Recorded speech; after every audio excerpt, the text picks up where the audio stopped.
Hello, my self मोहित पांचाल। आज हम organic chemistry का एक important topic degree of unsaturation के बारे में पढ़ने जा रहे हैं। ये टॉपिक एक मोस्ट पावरफुल टूल की तरह काम करता है जो हमें स्ट्रक्चर प्रिडिक्ट करने में हेल्प करता है। अगर आपको किसी कंपाउंड का मोलिकुलर फार्मूला गिवन हो तो आप उस मोलिकुलर फार्मूला को देखकर उससे क्या प्रिडिक्शन लगाएंगे उस कंपाउंड के स्ट्रक्चर के बारे में। उस कंपाउंड में रिंग प्रेजेंट होगी, उस कंपाउंड में पाई बॉन्ड प्रेजेंट होंगे, कितने पाई बॉन्ड प्रेजेंट होंगे, तो ये सारे आप प्रिडिक्शन डिग्री ऑफ अनसेचुरेशन की हेल्प से आप लगा सकते हैं। बिल्कुल इजी सा टॉपिक है, आइए इसे स्टार्ट करते हैं। देखिए, डिग्री ऑफ अनसेचुरेशन को शॉर्ट फॉर्म में हम DU कहते हैं, डिग्री ऑफ अनसेचुरेशन।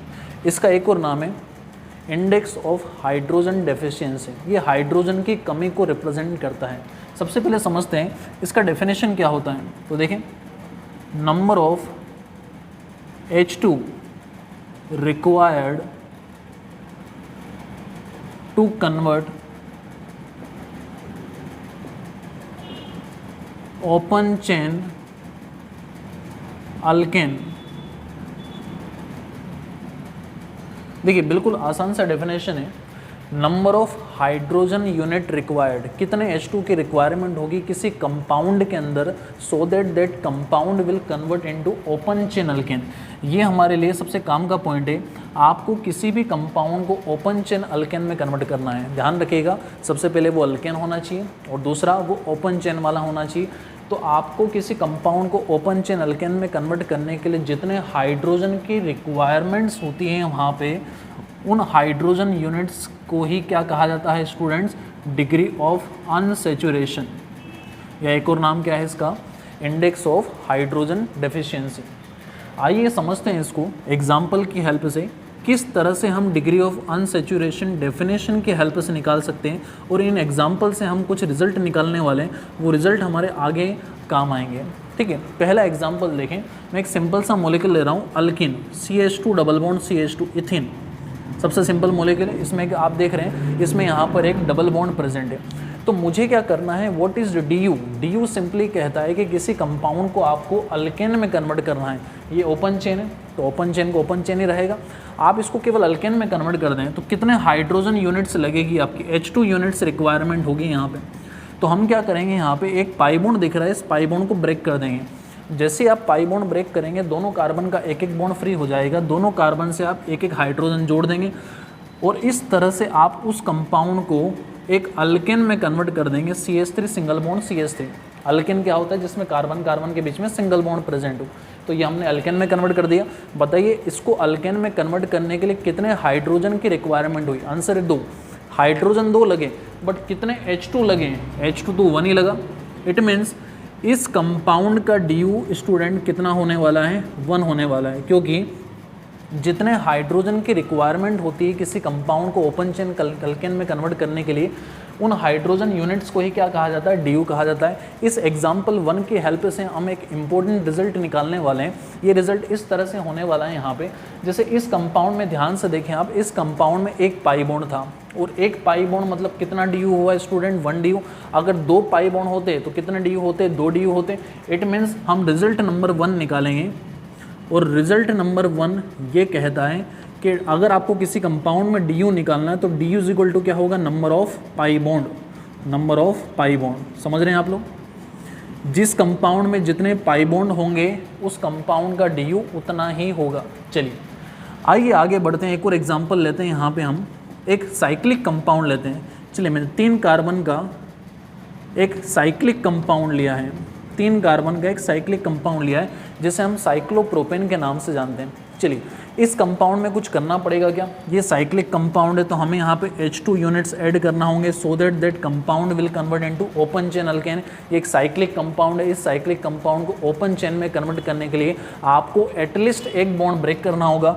जैसे ही आप कोई सा भी एक बॉन्ड ब्रेक करेंगे, दोनों कार्बन के एक एक यूनिट को सेटिस्फाइड करने के लिए 2 हाइड्रोजन जोड़ेंगे और जैसे ही आप 2 हाइड्रोजन जोड़ेंगे, ध्यान से देखिए क्या बना है? CH3 CH2 CH3। CH3 CH2 CH3, ये प्रोपेन बन गया है जो कि एक ओपन चेन अल्केन है। तो वापस देखें डेफिनेशन किस तरह से लगी। इस कंपाउंड को आपको ओपन चेन अल्केन में कन्वर्ट करने के लिए कितने हाइड्रोजन आपने ऐड किए? आंसर है हमने 2 हाइड्रोजन ऐड किए, बट हाइड्रोजन काउंट नहीं करना है हमको, यहाँ पे H2 काउंट करना है। कितने H2 यूनिट्स की रिक्वायरमेंट हुई? आंसर है 1 H2 यूनिट लगे, 2 हाइड्रोजन मीन्स 1 H2 यूनिट्स लगी। तो बताइए इस कंपाउंड का डी कितना होगा? जितने H2 लगेंगे उस कंपाउंड का डी उतना ही होता है। तो यहाँ पे 1 H2 लगा, इट मीन्स इस कंपाउंड का डी कितना होगा? 1 होगा। आया समझ में आपको? अब ध्यान से देखिएगा, यहाँ से भी हम एक रिजल्ट निकालने वाले हैं। ये एक साइक्लिक कंपाउंड था।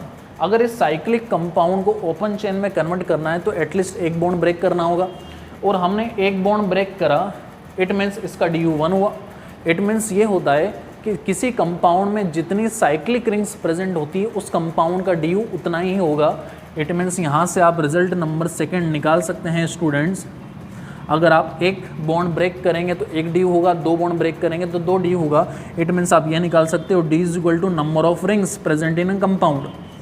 अगर उस कंपाउंड में एक रिंग प्रेजेंट है तो उसका डी 1 होगा, अगर 2 रिंग प्रेजेंट है तो डी कितना होने वाला है? 2 होने वाला है। चलिए, ये 2 रिजल्ट की हेल्प से हम बहुत सारे क्वेश्चन ट्राई कर सकते हैं। चलिए हम ट्राई करना स्टार्ट करते हैं।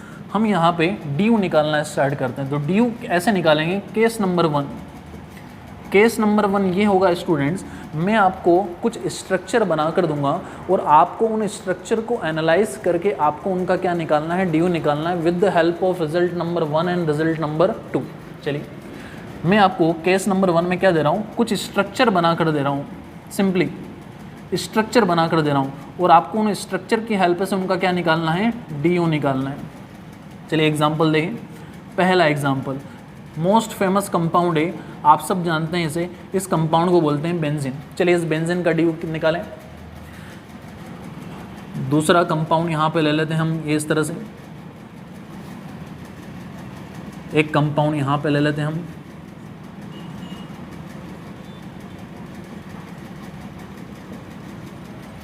स्टाइरिन। आइए और कंपाउंड ले लेते हैं हम यहाँ पे,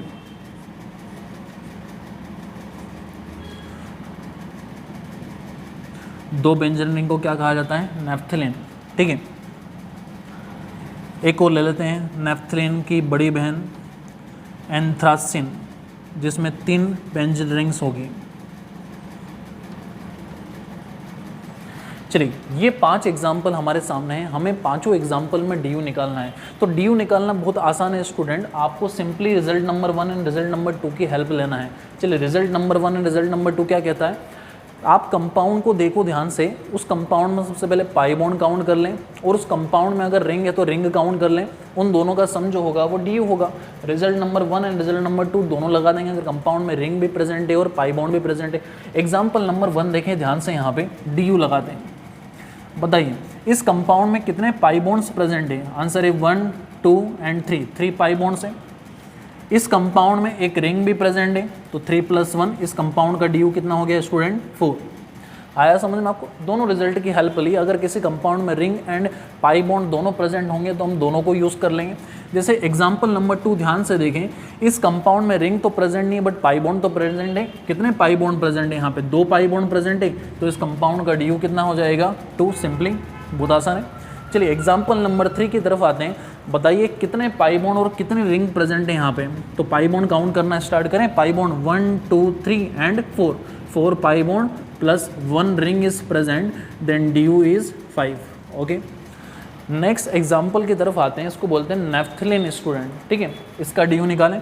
चलिए डी निकालने के लिए सबसे पहले देखें कितने पाई बॉन्ड्स प्रेजेंट है। तो देख रहे हैं यहाँ पे डबल बॉन्ड, 1 2 3 4 5 पाई बॉन्ड, साथ में कितने रिंग्स प्रेजेंट है? 2 रिंग है यहाँ पे, मतलब इस कंपाउंड का डी कितना हो जाएगा? 7।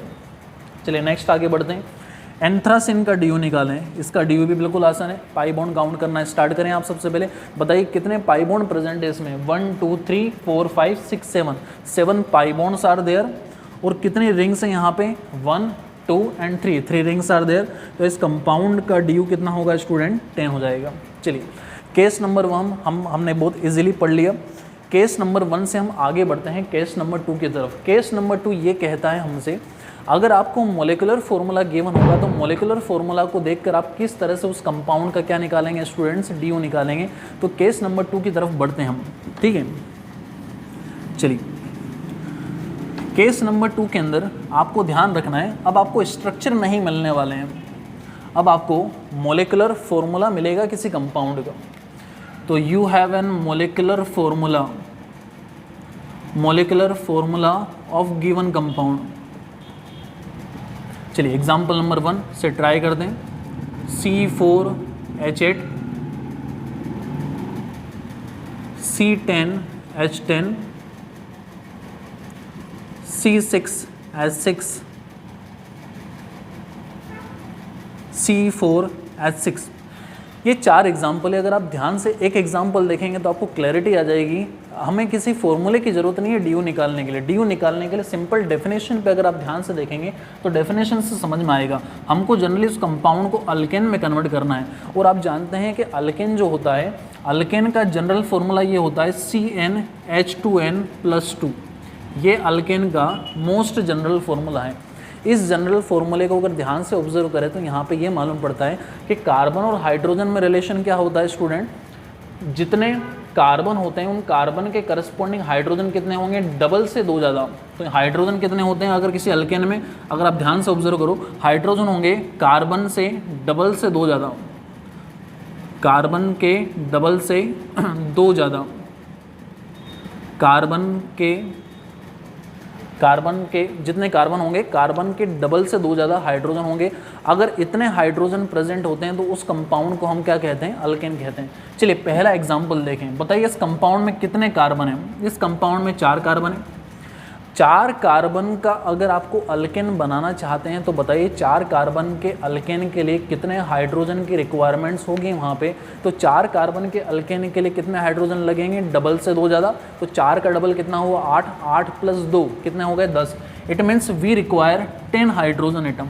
हमें 10 हाइड्रोजन एटम की रिक्वायरमेंट है। तो ध्यान से देखें उस फॉर्मूले में क्या 10 हाइड्रोजन दिए हैं क्या, यहाँ पे 10 हाइड्रोजन थे, यहाँ पे तो कुछ कमी है। तो इतने की रिक्वायरमेंट है अगर 4 कार्बन का अल्केन बनाना चाहते हैं तो। बट हमारे पास कितने हाइड्रोजन अवेलेबल है, केवल 8 हाइड्रोजन अवेलेबल है।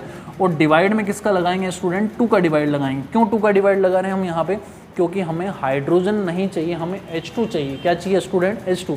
अगर 2 हाइड्रोजन होंगे तो 2 हाइड्रोजन से कितनी H2 यूनिट्स बनेगी, 1 H2 यूनिट्स बनेगी। 10 हाइड्रोजन चाहिए हमें, अवेलेबल 8 है, तो कमी कितने की हो गई, 2 की, और डिवाइडेड बाय 2। तो इस कंपाउंड का DO कितना आ गया स्टूडेंट, 1। इसी तरह से 3 एग्जाम्पल आसानी से सॉल्व कर लेंगे हम। देखें ध्यान से, 10 कार्बन का अल्केन बनाने के लिए कितने हाइड्रोजन रिक्वायर्ड होंगे, 10 के डबल से 2 ज़्यादा। 10 का डबल 20 और 2 22, माइनस कितने अवेलेबल है, 10 डिवाइडेड बाय 2। सिंपली बोलो कितने बचे, 12, 12/2।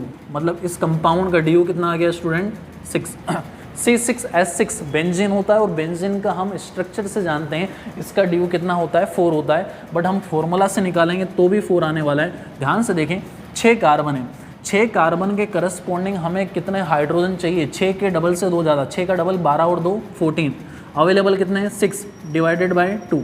बोलो 14 - 6 8/2 विच इज़ 4। हमने स्ट्रक्चर से भी इसका DO 4 निकाला था। C4H6 निकालते हैं स्टूडेंट। 4 के लिए कितने चाहिए, 10, 10 - 6 अवेलेबल है, divided by 2। 10 - 6 4/2, 4/2 is equal to 2। इस कंपाउंड का DO कितना हो गया स्टूडेंट, 2। तो हमने 2 केस पढ़ लिए। पहले केस में हमने ये देखा जब आपको स्ट्रक्चर गिवन होगा तो आप DO कैसे निकालेंगे। दूसरे केस में हमने ये ऑब्जर्व किया अगर आपको मोलिकुलर फॉर्मूला दिया जाएगा तो आप DO कैसे निकालेंगे। अब इसी में हम आगे बढ़ते हैं। अगर हमारे पास कार्बन हाइड्रोजन के अलावा कोई थर्ड हेट्रो एटम प्रेजेंट होगा तो उस कंपाउंड का DO कैसे निकाला जाएगा उसको भी समझ लेते हैं हम यहाँ पे। If hetero atom is present other than carbon and hydrogen, third element is present in और कंपाउंड। अगर कोई थर्ड एलिमेंट प्रेजेंट होगा तो उसका DO कैसे निकालेंगे। देखें बिल्कुल आसान है। आप उसके पहले समझे ध्यान से, hetero atom other than carbon and hydrogen, hetero atom other than carbon and hydrogen is called hetero atom. अगर वो नाइट्रोजन हुआ, अगर वो ऑक्सीजन हुआ, अगर वो हेलोजन हुआ। नाइट्रोजन हम क्यों बोल रहे हैं, नाइट्रोजन होता है ट्राईवेलेंट एटम, एक ऐसा एटम जो 3 बॉन्ड बनाता है। ऑक्सीजन होता है डाईवेलेंट, ये है आपका ट्राईवेलेंट एटम, ये है डाईवेलेंट एटम और ये है आपका मोनोवेलेंट एटम। आया समझ में आपको? तो ध्यान से देखें, यहाँ पे अगर ये एलिमेंट प्रेजेंट होंगे तो हम क्या करेंगे, अगर उस कंपाउंड में ऑक्सीजन प्रेजेंट होगा तो ऑक्सीजन हटाएंगे और ऑक्सीजन हटाकर हाइड्रोजन में कुछ भी चेंज नहीं करना है आपको। अगर उस कंपाउंड में नाइट्रोजन हुआ तो नाइट्रोजन हटाएंगे और नाइट्रोजन हटाकर आप -H करेंगे, एक हाइड्रोजन की कमी करेंगे। अगर कोई मोनोवेलेंट एटम हुआ, ऐसा एटम जो एक बॉन्ड बनाता हो, जैसे फ्लोरीन, क्लोरीन, ब्रोमीन, आयोडीन, इस तरह का कोई एटम हुआ तो वो हैलोजन हटाएंगे और एक हाइड्रोजन का उस कंपाउंड में क्या कर देंगे, इंक्रीमेंट कर देंगे स्टूडेंट। बस इतना ध्यान रखिए, सारे क्वेश्चन हो जाएंगे। चलिए एग्जाम्पल नंबर 1 लें यहाँ पे। एग्जाम्पल नंबर 1 है C3H6O। इस कंपाउंड का DU निकालना है। इसमें कार्बन हाइड्रोजन के अलावा थर्ड एलिमेंट ऑक्सीजन भी प्रेजेंट है। DU निकालना बहुत आसान होगा। सबसे पहले क्या करें, आप इस कंपाउंड को हमारे हाइड्रोकार्बन वाले फॉर्मेट में कन्वर्ट कर लेते हैं और हाइड्रोकार्बन वाले फॉर्मेट में कन्वर्ट करने के लिए हमें कार्बन हाइड्रोजन के अलावा जो थर्ड एलिमेंट है उसको हटाना होगा और उसको हटाने के बाद में जितने हाइड्रोजन में चेंज आ रहा है वो करना होगा। तो यहाँ पे ऑक्सीजन दिख रहा है, मुझे पता है ऑक्सीजन को डायरेक्ट हटाएंगे हम, तो ये फॉर्मूला कुछ इस तरह से दिखाई देगा, आपका डुप्लीकेट फॉर्मूला बनेगा C3H6। ऑक्सीजन जब भी हटाते हैं तो ऑक्सीजन हटाने के बाद में हाइड्रोजन में कोई चेंज नहीं किया जाता। चलिए इस कंपाउंड का DU निकालना तो बहुत आसान है। बोलो 3 कार्बन के लिए कितने हाइड्रोजन चाहिए, 3 के डबल से 2 ज़्यादा, मतलब 8 चाहिए है 6/2, इट मीन्स 2/2। इस कंपाउंड का DU कितना आ गया स्टूडेंट, 1। आइए और आगे बढ़ते हैं, एक और एग्जाम्पल लेते हैं। यहाँ पे हमारे पास एक और एग्जाम्पल है C3H9N। बताइए इस कंपाउंड का DU कैसे निकालेंगे, बिल्कुल आसान है, ध्यान से देखें। सबसे पहले इस कंपाउंड को हमारे हाइड्रोकार्बन वाले फॉर्मेट में कन्वर्ट करें तो देखना आपका आसान हो जाएगा। यहाँ पे एक अदर एलिमेंट प्रेजेंट है नाइट्रोजन। बताइए मैं नाइट्रोजन के लिए क्या करूँगा, जब भी नाइट्रोजन आएगा तो नाइट्रोजन हटाएंगे और उसकी जगह एक हाइड्रोजन का डिक्रीमेंट कर देंगे, तो -1, एक हाइड्रोजन की कमी करना है। जैसे ही आप एक हाइड्रोजन की कमी करेंगे तो कंपाउंड कन्वर्ट हो जाएगा C3H8 में। और C3H8 में बताओ 3 कार्बन के लिए कितने हाइड्रोजन चाहिए, 3 के डबल से 2 ज़्यादा 8, और यहाँ पे 8 अवेलेबल है, /2। इस कंपाउंड का DU कितना आ गया स्टूडेंट, 0। एक और एग्जाम्पल लेते हैं। इस एग्जाम्पल को इस तरह से लेते हैं कि इसमें आपके अधिकतर एलिमेंट्स आ जाए। यहाँ पे आपको इस एग्जाम्पल से क्लैरिटी आ जाएगी कि किस तरह से एग्जाम्पल्स को प्रोसीड किया जाएगा। जैसे मान लें ऑक्सीजन है, फ्लोरीन है, यहाँ पे ब्रोमीन भी है, यहाँ पे oxygen, fluorine, bromine and N2। चलिए ये कंपाउंड है, एक बड़ा सा कंपाउंड है, इसमें आपके हर तरह की चीज़ आ जाएगी। ये एक बड़ा सा कंपाउंड है, इस कंपाउंड का DU निकालना चाहते हैं। सबसे पहले देखें, इस कंपाउंड को हमारे हाइड्रोकार्बन वाले फॉर्मेट में कन्वर्ट करें। हाइड्रोकार्बन वाले फॉर्मेट में कन्वर्ट करने के लिए कार्बन हाइड्रोजन के अलावा जितने भी अदर एलिमेंट्स प्रेजेंट हैं उन सारे एलिमेंट को हटाकर हाइड्रोजन में चेंज करना होगा। बताइए 2 ऑक्सीजन हटाएंगे, डायरेक्ट हटा देंगे, कोई चेंज नहीं होगा। आपको मालूम है ऑक्सीजन हटाते हैं तो कोई चेंज नहीं होता है। 2 फ्लोरीन है, फ्लोरीन मोनोवेलेंट होता है, 2 फ्लोरीन हटाएंगे, 2 हाइड्रोजन का इंक्रीमेंट कर देंगे। 2 ब्रोमीन हटाएंगे, 2 हाइड्रोजन का इंक्रीमेंट करेंगे, क्योंकि आपको मालूम है मोनोवेलेंट एटम जब भी हटाते हैं तो हाइड्रोजन का इंक्रीमेंट होता है, और जितने एटम हटाओगे उतने हाइड्रोजन का इंक्रीमेंट होगा। 2 फ्लोरीन हटाए तो 2 हाइड्रोजन का इंक्रीमेंट, 2 ब्रोमीन हटाए 2 हाइड्रोजन का इंक्रीमेंट, और नाइट्रोजन मोनोवेलेंट है, 2 नाइट्रोजन हटाएंगे और 2 हाइड्रोजन का डिक्रीमेंट होगा। क्लियर? बताइए ये कंपाउंड किसके सिमिलर बना, C12। हाइड्रोजन में कितना चेंज आया, +2 -2 0 एंड +2, मतलब 10 और 2 12, मतलब ये कंपाउंड जो है C12H12 के इक्विवेलेंट बना। अब इस कंपाउंड का DU निकालना बहुत आसान है। 12 कार्बन के लिए कितने हाइड्रोजन हमें चाहिए, 12 का double 24 +2 26 -12 /2, 26 -12 14/2 which is equivalent to 6-7। तो इस कंपाउंड का DU कितना हुआ स्टूडेंट, 7 हुआ। तो हमने DU निकालने के हर तरीके देख लिए। यहाँ पे हमने केस 1 पढ़ा, केस 2 पढ़ा। अगर आपको स्ट्रक्चर दिया होगा तो भी आप DU निकाल लेंगे, अगर आपको मोलिकुलर फार्मूला दिया होगा तो भी आप DU निकाल लेंगे। अगर मोलिकुलर फार्मूले में अदर देन कार्बन और हाइड्रोजन एलिमेंट प्रेजेंट होगा तो भी आप इस तरह से DU निकाल सकते हैं। Thank you.